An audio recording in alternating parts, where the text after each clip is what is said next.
What's going on, guys? This is Matt Horner here with Sports Mockery, bringing you yet another betting video for the site. So this weekend, very intriguing matchup. You've got LSU and you've got Alabama. This is a game that most years is super competitive, right? You got two teams that are always in the mix for the national championship. LSU this year is so depleted. They won the national championship last year, Joey Burrow, all that crazy good offense and everything they had going on there. Then the NFL draft hits and they're out of luck. I mean, they lose almost their entire roster to the NFL draft. To now they are literally almost 30-point underdogs to Alabama this weekend at home in the Bayou. So Ed Orgeron, he's got a tough task ahead of him this weekend. So we're going to preview that. We're going to preview two other matchups here today. But first, I want to say DraftKings, once again, fantastic deal going on right now. $1,000 deposit bonus for them. Just go in there, sign up.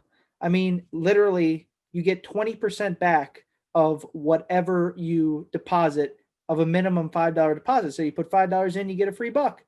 20% of $5, it's $1. So you get a free buck just for putting $5 into your account. If you're a professional gambler, which maybe you are, maybe you aren't, you put 5,000 in, you get a free grand. So that's a fantastic deal. I can't understate that enough of DraftKings. So basically, it's just free money. So guys, go ahead, go to DraftKings right now, sign up on their website.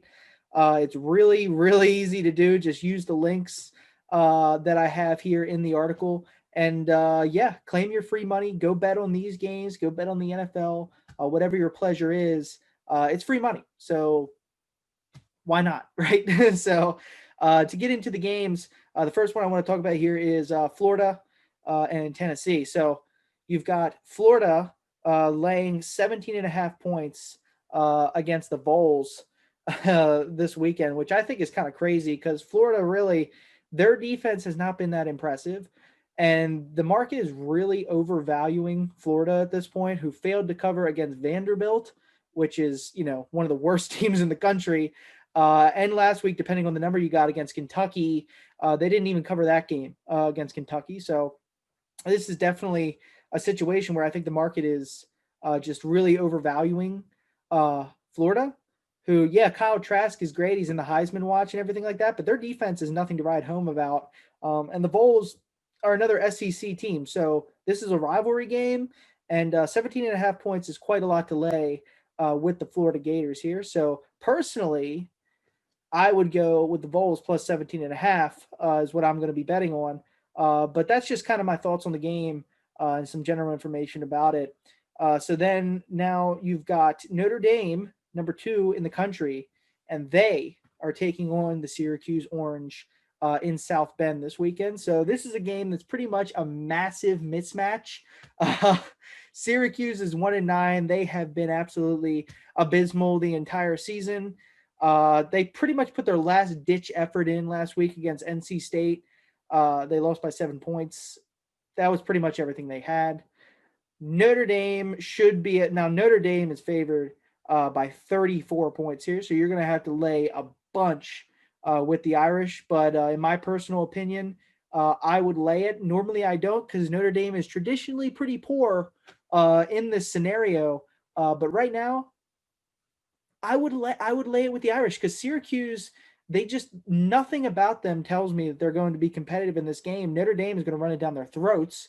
Notre Dame's offensive line and running game is tremendous, and in the second half, they're just going to wear out that Orange defense, and I think they're just going to absolutely crush Syracuse this weekend. So, to me, Notre Dame is the bet here to make, but maybe Syracuse can pull it out. A lot of the, 52% of the bets are going into Syracuse plus 34. So that's something to take into account. But personally, I would lay it with Notre Dame because I think they're absolutely going to crush the Orange.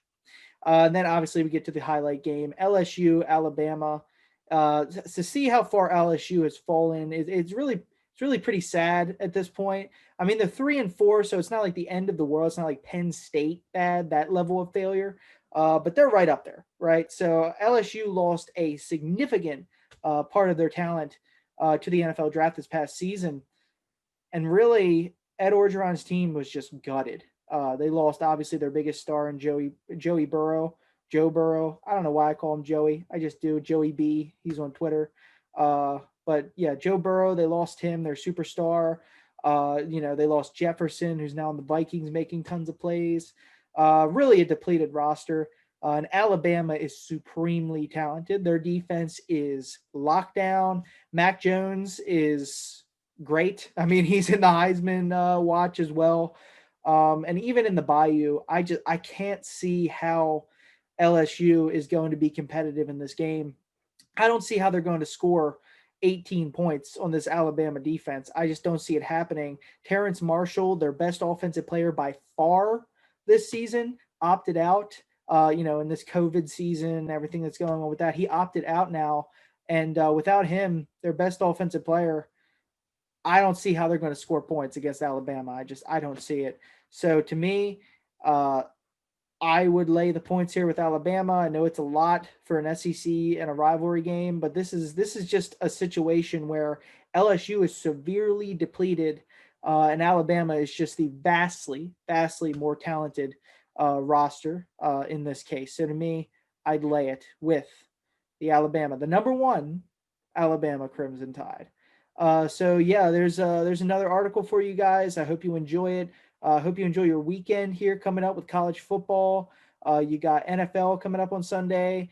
Lots of college basketball going on. I know Illinois had that really depressing defeat to the Baylor Bears the other day, but I think they're going to bounce back.